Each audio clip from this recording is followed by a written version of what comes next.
ছবিটিতে কি দেখতে পাচ্ছেন? দুটি রাস্তা দেখতে পাচ্ছেন, তাই না? এর মধ্যে ভালো করে লক্ষ্য করে দেখুন, একটি রাস্তা ধরে প্রায় সকলে এগিয়ে চলেছেন। অপর একটি রাস্তায় আমরা কি দেখতে পাচ্ছি?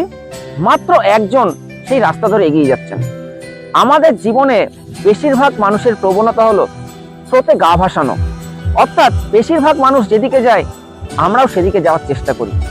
আমাদের বাস্তব জীবনে খুব সামান্য কয়েকজন মানুষকে পাই যারা স্রোতের বিপরীতে হাঁটে।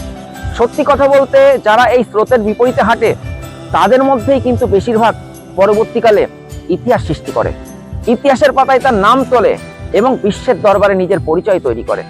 তাই আমাদের জীবনেও মেজরিটি বা বেশিরভাগ মানুষ কি করলো সেটা অনুসরণ না করে বরং নিজের প্রতিভা এবং সামর্থ্য অনুযায়ী সঠিক রাস্তা নির্বাচন করতে হবে। তাহলেই নিজের প্রতিভার প্রতি সুবিচার করা হবে এবং সফলতার চূড়ান্ত পর্যায়ে পৌঁছানো সম্ভব হবে।